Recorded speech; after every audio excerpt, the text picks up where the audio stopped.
Assalamu alaikum dear students of class 10th and 12th.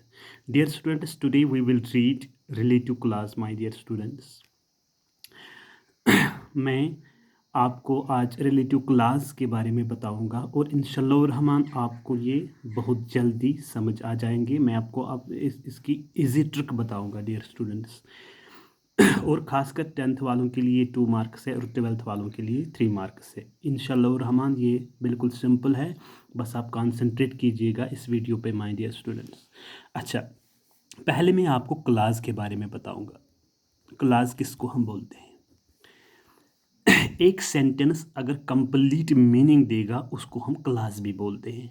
एक sentence में क्या होता है, एक सेंटेंस में एक या दो से ज़्यादा क्लासेस भी होते हैं। मैं आपको ये बताऊंगा। Basit is very Basit is very intelligent. He is very good person. ये जो सेंटेंस है इसमें 2 क्लासेस है, एक यहाँ तक है और दूसरा यहाँ तक है। बासित इज़ वेरी इंटेलिजेंट ये एक क्लास है और सेंटेंस भी है। He is very good person वो अच्छा आदमी है और ये भी एक क्लास है। मतलब इस सेंटेंस में कितनी क्लास है? 2 क्लास है। अब ये क्लास हम ज्वाइन करेंगे। क्या करेंगे? ज्वाइन। जब हम ये क्लासेस ज्वाइन करते हैं तो उनको हम रिलेटिव प्रोनाउन बोलते हैं। मतलब if we want to join 2 classes, we use relative pronouns। क्या हम यूज़ करते हैं? Relative pronouns. अच्छा डियर स्टूडेंट्स, अगर हम ये क्लास ज्वाइन 2 क्लास ज्वाइन करेंगे तो हम किन से करते हैं? रिलेटिव प्रोनाउन से। मिसाल हो, विच, होम, हुज, दैट, बट। तो इनसे क्या होता है? इनसे होता है ये ज्वाइन होते हैं इन रिलेटिव प्रोनाउन से। 2 क्लासेस आपस में ज्वाइन होते हैं। तो डियर स्टूडेंट्स, मैं आपको एग्जाम्पल दे दूंगा और एग्जाम्पल में आपको अच्छे से समझ आएगा रिलेटिव क्लास कैसे ज्वाइन होते हैं, जो 10th वालों के लिए भी सिलेबस है और 12th वालों के लिए। पहले मैं आपको बताऊंगा, अगर पर्सन की जिक्र हो, अगर एक सेंटेंस में किसकी जिक्र हो? पर्सन की जिक्र हो, उसमें आता है हो, उसमें आता है हुज, उसमें आता है होम। ये 3 जो है, अगर एक सेंटेंस में क्या होगा? पर्सन की जिक्र होगी, तो इस सेंटेंस को हम क्लास को हम ज्वाइन करने के लिए या हो का इस्तेमाल करते हैं, या हुज का इस्तेमाल करते हैं, या होम का इस्तेमाल करते हैं। तो मैं आपको पहले इसकी एग्जांपल बताऊंगा। अच्छा, मैं लिखूंगा dear students example. I saw a boy. I saw a boy. He was lame. मैंने एक लड़का देखा, वो लंगड़ा था। यहाँ तक एक क्लास है और यहाँ से लेके दूसरा क्लास है, 2 क्लासेस है। अब हम इसको ज्वाइन करेंगे। क्या करेंगे? ज्वाइन। तो ज्वाइन होगा किससे? रिलेटिव प्रोनाउन से। शाबाश। तो ये किसकी जिक्र है? यहाँ पे एक बॉय की जिक्र है कि नहीं? तो आएगा हो या होज या होम। मगर यहाँ पे देखना हमें सूटेबल कौन होगा, तो हु ही आएगा। I saw a boy who was lame.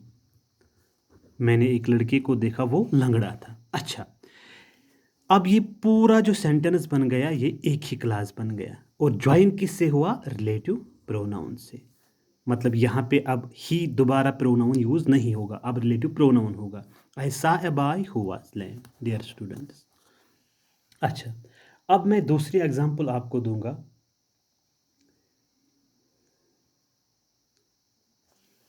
I saw a girl. I saw a girl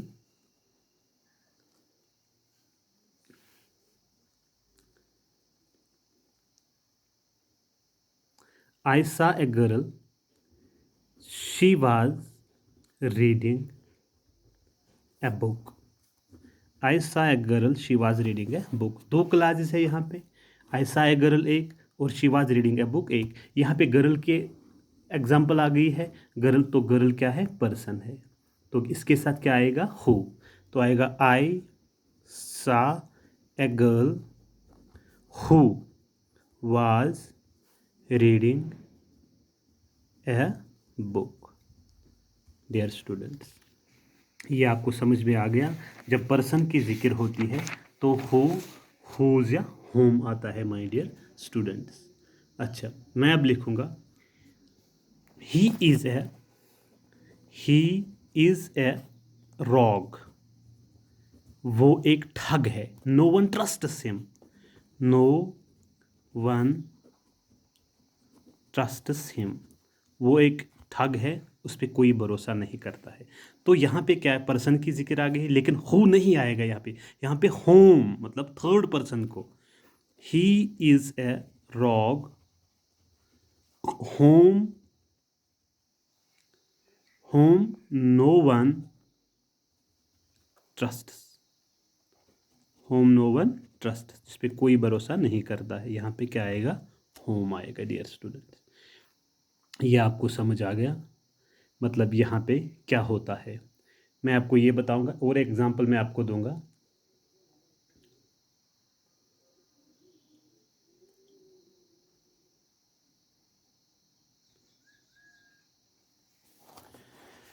अच्छा, अब बात आ रही है किसकी? हुज की. अब हुज कहाँ पे लग जाएगा, ये आपको मतलब ध्यान में रखना है डियर स्टूडेंट्स. अच्छा,